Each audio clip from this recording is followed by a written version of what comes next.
This excerpt from Zazu Dreams, Between the Scarab and the Dung Beetle, a Cautionary Fable for the Anthropocene Era.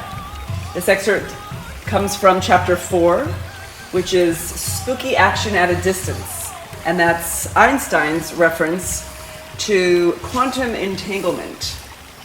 Essentially, how all living things, from our microbiome to the macrocosmos, are utterly interwoven. And these excerpts come from this chapter about ocean pollution. In my dream, my best friend Ari was with me.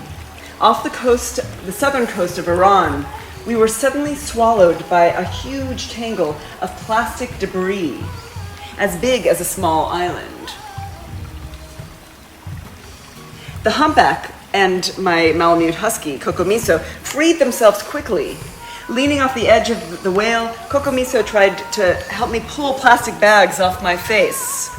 I couldn't breathe. My arms and legs were caught in ghost fishing nets, dragging me down into deep, deep waters. Ghost nets, usually made of non-biodegradable materials, are lost on discarded fishing gear that float through the ocean, waters strangling marine life. The more we struggled, the deeper we fell into a plastic underworld. I was terrified.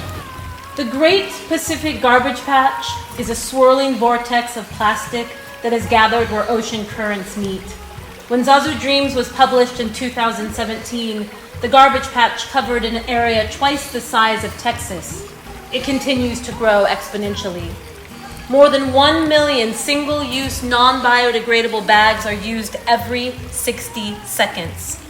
The average U.S. consumer uses about 1,200 plastic bags per year. In the United States alone, 50 billion petroleum plastic water bottles are thrown away each year. According to the United Nations Environmental Program, the world produces around 460 million tons of plastic a year. Although people use recycling as a justification for their consumer habits, globally, about only 9% of plastic waste is recycled, and recycling is also energy intensive.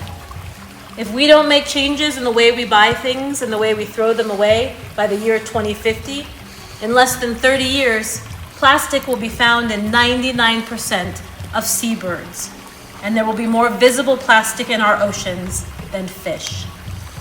This idea can be overwhelming and paralyzing, or it can make us strong so we can make changes collectively. As ghost nets tightened around me, I remembered how my sea friends suffer from even more than plastic trash. Noise from industrial cannons and boats confuse their ecoaction communication, and poisonous chemicals from paints, motor oil, flame retardants, pesticides, and fertilizers enter the gills of fish. Then whales and humans eat the fish, and we are all poisoned in this food chain. A giant Numora, a monstrous iridescent jellyfish, bigger than my grandfather, got twisted near us in the strangulating mess.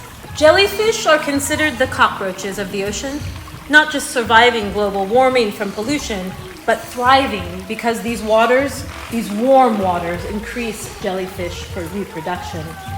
As coral reefs die from pollution, sea slugs, who usually eat jellyfish, lose their habitat and die, resulting in tons and tons of jellyfish. That many jellyfish show how unhealthy the oceans are getting. On the other hand, sea slugs make fluids that can help us heal our bodies. Finally, some small fish swam into the mound of tangled garbage and began chewing away the plastic with their sharp beak-like teeth. They were cutting us loose. I heard a distant voice. The impossible missions are the only ones which succeed. Cousteau's entire life was focused on education about sea life. Cousteau, like the fish, came to our rescue, keeping us calm and determined. Swimming as fast as we could, we made it up to the water's surface. Kokomiso and the humpback held on to us, and we all began to laugh. For the next 10 seconds, look around the room you are in right now and count the number of plastic things you see. And then remember that there are also mountains of plastic we can't see that are in products all around us. We realized later that all this trash we could see and almost made us drown is not nearly as dangerous as microplastic pollution. Microplastics outnumber the stars in our galaxy 500-fold.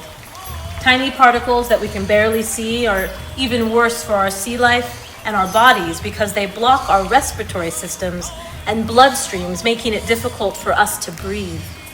These cancer-causing particulates absorb toxins and migrate through the food chain, poisoning fish, and then humans when we eat the fish.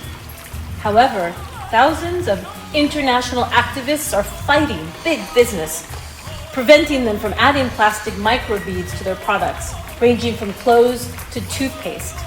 In 2015, the Story of Stuff project successfully banned microplastic beads in California and won their lawsuit against Johnson & Johnson. Their success continues to affect global markets. This is an amazing empowerment model for all of us who hold corporations accountable. Is this what Mama meant when she told me that I was old enough to begin to understand how the choices I make, even back then as a 4-year-old child, impact so many people and things around me? She taught me that this huge responsibility many of us share is exciting and can be full of love.